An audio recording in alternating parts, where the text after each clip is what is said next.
PJ of America to move headquarters to Frisco, bringing jobs, innovation, and championship matches. Frisco residents sound off about Universal Theme Park. PJ will bring innovation, economic impact to Frisco with headquarters moved. Hear our voices. Frisco residents speak out against Universal Studios. These two projects literally border each other, but one community is too mad and one community is very happy.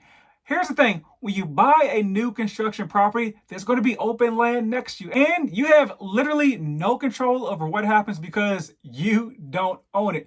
You should expect something to be built there, except for in one scenario, which we'll talk about in a second. Let's go. Welcome back to House Rich, the first time homebuyer show where we help millennials figure out how in the world do I buy my first home. Today we're talking about greenbelts, and no, it has nothing to do with karate. But let me tell you a story real quick. So my wife and I, when we bought this home we're sitting in right now, it's a new construction property. We weren't necessarily looking for new construction, but it found our way to us, and we were like, hey, I think new construction is the move. Well, one of the first homes we found in this neighborhood was a model or a spec home, a home that is already built. And I remember going in the property, it's the exact same model that we're in now, and being enamored because when you walk through the front door, there's a big bay window in the back, and you can see from the front door all the way out to the back of the window as far as the eye can see, unobstructed view, because this part of the street was just up on the elevation. So I was like, wow. I was just sitting in that back area like, man, this is going to be an awesome view. I kind of love this model. I love this house. And my wife had to tap me on the shoulder and be like, well, that is the view of this house. This is not necessarily going to be our view, and it 100% actually is not going to be our view because this is not the house we're buying. This house is already under contract. So we love this model home, but that view is not going to be ours.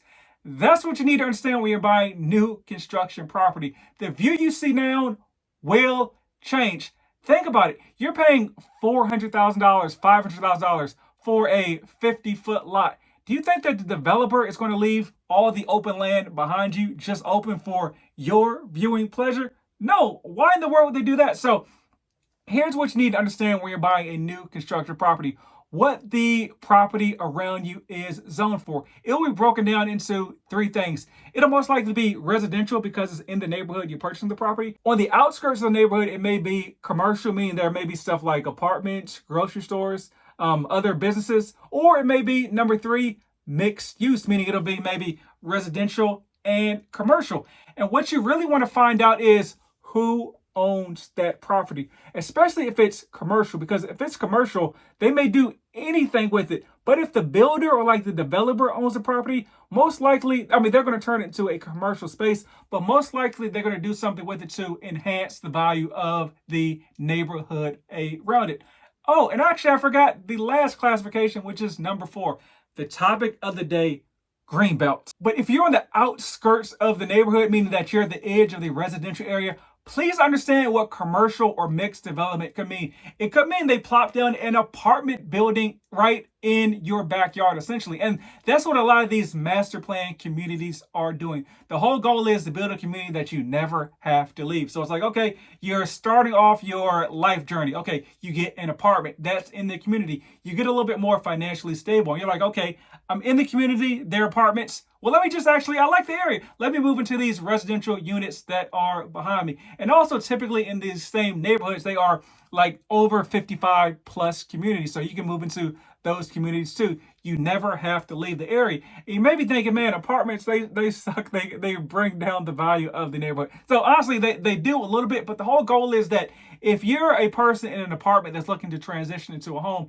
you probably will take care of the area a little bit better because you're like, hey, I want to kind of upgrade to a home eventually. But so you take more ownership in the community, even though you don't actually own anything. But let's get to the scenario where there'll actually be nothing built in that area. It is called a greenbelt. So let me read the definition of a greenbelt for you. It's basically policy and land use zone designated in land use planning to retain areas of largely undeveloped wild or agricultural land surrounding a neighborhood or urban area.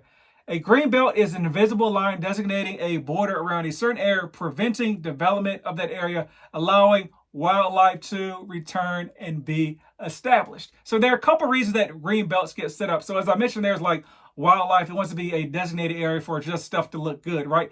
Another thing is it may be in an area that the builder just can't build in. So they classify it as a green zone to kind of, or a green belt in order to meet that requirement. So it may be an area where there's like power lines going through the area. You can't build homes within a certain distance of a power line. It may be like a drainage area. So these master plan communities, they have to be areas for like the water to drain, like a retention pool. Whatever the reason is, it's the same result. Nothing will be built there. And another thing to think about, even if the area is zoned for maybe commercial or residential or mixed use, those classifications just can be changed. Like the builder just has to put in like a request to change the classification. Now, they won't change an area like right in the middle of a community from like residential to commercial, but on the outskirts, they can do what they want to do as long as there's reason to do it. Even if it is a bogus reason, you probably aren't going to show up to the zoning and planning meeting in order to process. So it's just going to happen. Green belts are great and can bring a lot of value to your home. Like if you're buying a home in a new community, a lot of times you have to pay like what's called a lot premium to get a home that's like across from a green belt. So like in my situation where I live, there's actually a green belt right across the street from me. So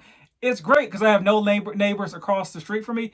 It's a big field. My dog has his own personal dog park. So that is a huge win for me. And so it's a great benefit when I'm going to sell the property. It's like, hey, this is one of the few houses in the neighborhood that has no across the street neighbors. And if you got a dog, hey, you got your own dog park. When you're buying a new construction home, don't get so enamored by open fields or space that you don't own, because they could put a 32-hole golf course or two 32-hole golf courses across from where you live, which will bring property values up. Or they could build a theme park literally right across the street from your neighborhood, kind of in your backyard, as some residents have complained. So you can go to all the town hall meetings you want to, but you ultimately don't own the land. And there's billion-dollar, $100 million deals being made, and you protesting and shaking your fist, honestly, is not going to do anything, which was the situation in this scenario. Like the folks in the neighborhood tried to protest to get the theme park canceled, but of course, things went on and the theme park is coming, unfortunately for them, but a huge benefit for everybody else that's just a little bit further away from the theme park. If the locations had been flipped, the same community that's celebrating the PGA would be upset at the Universal Studios and vice versa.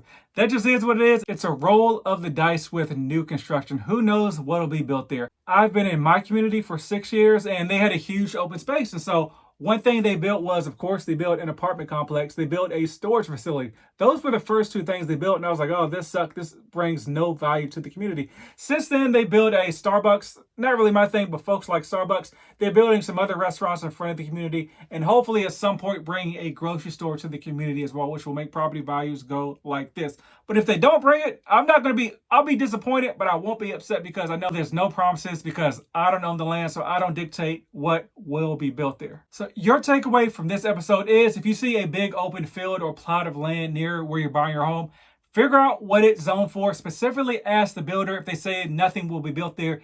Is it designated as a greenbelt? If the answer is no, there is a 100% chance something will be built there. Always think about what you paid for your house and wonder why the builder would do nothing to bring value to the land right across from your line of sight. Right? Doesn't that make sense?